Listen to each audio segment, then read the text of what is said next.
everyone, and welcome to today's video. In this video we're going to be learning about linking words and then using those to describe food ingredients, and then finish by practicing some writing a blog post about hosting a party. Alright, so everyone loves to eat, but not everyone can cook. So we have some different examples of different dishes that people might might prepare. And what kind of cook are you? Are you like Rishi, Denisa, or Camilla? He says, my name is Rishi. I cook every day. I make most of my meals from scratch. Hi, I'm Denisa. I don't have much time, so I heat pre-made foods. And I'm Camilla. I cook only on special occasions like on birthdays or at Christmas. So answer these questions about yourself and your family. So does any family member have a special dish? Who is the best cook in your family? Who cooks the most in your house? And how often do you cook at home? So you can practice writing down the answers to those questions and then restart the video when you're ready to continue. All right, so now let's take a look at this reading. Let's look at the vocabulary words first. We have traditional, a way of doing something that has been done like that for a long time, usually by a similar group of people. And dig is to move soil to create a hole. And then this is a picture of a shovel, which is the tool that we use to dig a hole. All right, so we're going to read about an interesting way of cooking food. You can either pause the video and read this on your own, or you can follow along as I read. On special occasions, I like to put down a hangi. A hangi is a traditional way of cooking food in New Zealand, and it involves cooking food in the ground. It takes quite a long time, but everyone helps, and we enjoy spending the time together.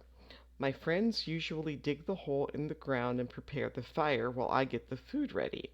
I cut up meat and lots of vegetables like potatoes, carrots, and onions, and we cook them in the hole.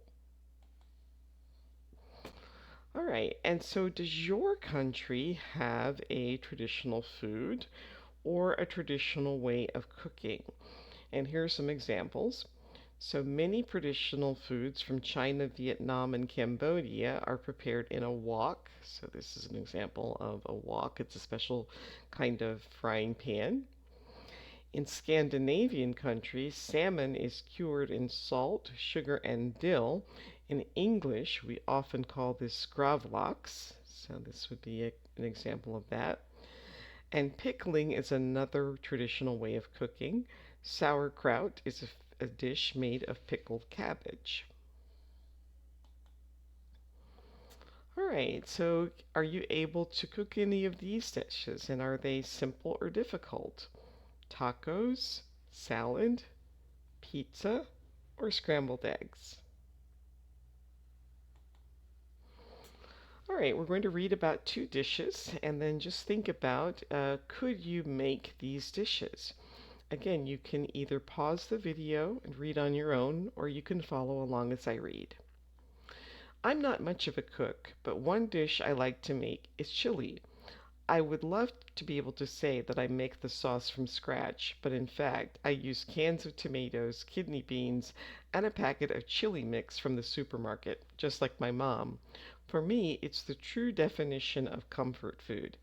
A tasty, filling meal that really warms you up on a cold winter's day.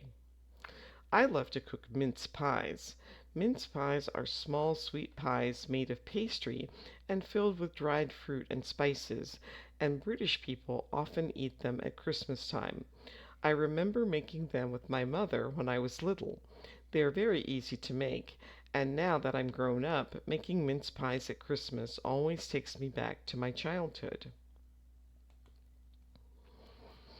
All right, so we're going to compare the recipe and the blog post. So we start out with a recipe. It has a list of ingredients. In a medium stock pot, heat the oil, chop the onions and garlic, add onion, chili pepper, and garlic and cook for 10 minutes. Pour in the tomatoes, add a tablespoon of chili spice mix, add the kidney beans, and cook for another 15 minutes. So in a recipe, you really just have sort of a list of instructions.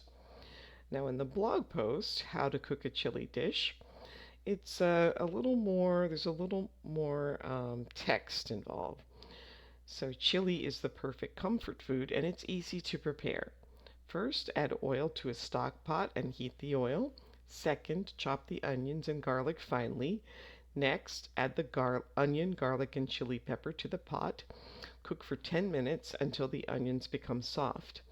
After that, pour in the tomatoes and stir well so that all of the ingredients mix together. Add the kidney beans and cook for another 10 minutes. Make sure you taste the mixture and add more chili or some salt for flavor. Finally, serve in white bowls with a colorful garnish like cheese or parsley. So you can see in the blog post version, we have more complete sentences and some linking words. So linking words hold a chain together, or links hold a chain together, and in English, linking words hold ideas together. So there are words like first, second, next, after that, and finally. All right, and if you like to cook, why not host a party for your friends? Again, you can pause the video and read this on your own, or you can follow along as I read. You've taken the plunge and decided to invite some friends over for a dinner party. What should you do to help ensure that the evening runs smoothly? 1. Dietary requirements. First, check whether your guests have any special dietary requirements. You need to know if there are any vegetarians or if anyone has a nut allergy before you plan your menu. 2.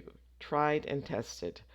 Next, reduce your stress levels by cooking dishes that you are confident you know how to make well. This is not the time to try out an experimental dish that you have never made before. 3. Prepare beforehand. When you are thinking about the menu, make sure that there is at least one dish you can prepare the day or the morning before the dinner party. Then you will have less to do during the evening. 4. Low maintenance dishes. After that, think about exactly what you will need to do during the dinner party. You don't want to be stuck in the kitchen all night, so don't choose dishes which will require your undivided attention. And 5. Final touches. Finally, give some thought to the way you present the dinner table and, of course, the food. Great presentation can help turn a simple meal into something special. All right, so what else is important for a dinner party? What other things are important? So maybe the guest list. If you were going to have a dinner party, who would you invite? And what about these? Are these things important?